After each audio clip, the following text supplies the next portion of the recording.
ایک انصاری جوان کا وقت آخر آیا تو پہلے یہ ہوتا تھا کہ جب کوئی بیمار ہوتا اور مرض موت میں مبتلا ہوتا تو اس کے اہل خانہ حضور کو بلا کے لے جاتے. حضور اس کے پاس تشریف رکھتے، پھر اس کی موت واقع ہوتی، پھر اس کی تجہیز و تکفین ہوتی، پھر جنازہ ہوتا، قبر میں اتارتے، پھر حضور آتے. یہ ابتدائی دور کی بات ہے. لیکن جب حضور علیہ السلام کی مصروفیات بڑھنے لگیں تو لوگوں نے کہا کہ آپ تکلیف دیتے ہو حضور کو. صحابہ نے آپس میں طے کیا کہ جب کوئی شخص فوت ہو جائے تو پھر حضور کو بتانا چاہیے.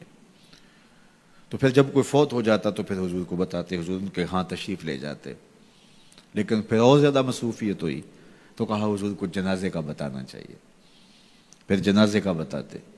پھر اور کار نبوت کی اہم ذمہ داریاں اور نظم پھیلتا چلا گیا تو پھر صحابہ نے آپس میں مل کے طے کیا کہ جنازے کا بھی نہیں بتائیں گے بلکہ جنازہ اٹھا کے حضور کی چوکھٹ پہ لے آئیں گے.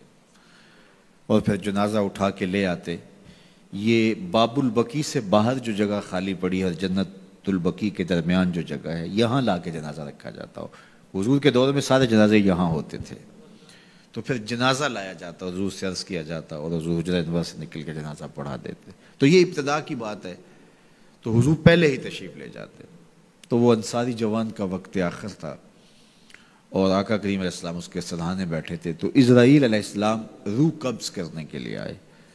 روح جب قبض کرتا ہے ملک الموت تو وہ پاؤں کی جانب سے روح کو قبض کرنا شروع کرتا ہے. تو جب اس نے پاؤں سے اپنا کام کرنا شروع کیا تو حضور نے فرمایا اے اسرائیل ذرا نرمی کرنا، یہ میرا غلام ہے. تو اسرائیل نے جو جواب دیا، میرے والد گرامی جب بھی حدیث بیان کرتے تھے تو ان کے آنسو نہیں تھمتے تھے. تو اسرائیل نے جو جواب دیا وہ کیا تھا؟ کرے اینا کا، حضور آپ کی آنکھیں ٹھنڈی ہو جائیں، حضور آپ کی آنکھیں ٹھنڈی ہو جائیں. صرف اس کے ساتھ نہیں، آپ کا جو بھی غلام ہوگا اس کے ساتھ نرمی کروں گا، اس کے ساتھ نرمی کروں گا. تو حضور کا رخ انور اس وقت اگر نصیب ہو جائے، اس وقت حضور کے چہرے کی زیارت نصیب ہو جائے تو مجھے بتائیے کہ پھر تو زندگی کی جستجو ہی کامیاب ہو گئی. اللہ ہمیں حضور کی محبت عطا کرے اور ہمارے باطن کو ستھرائی دے دے.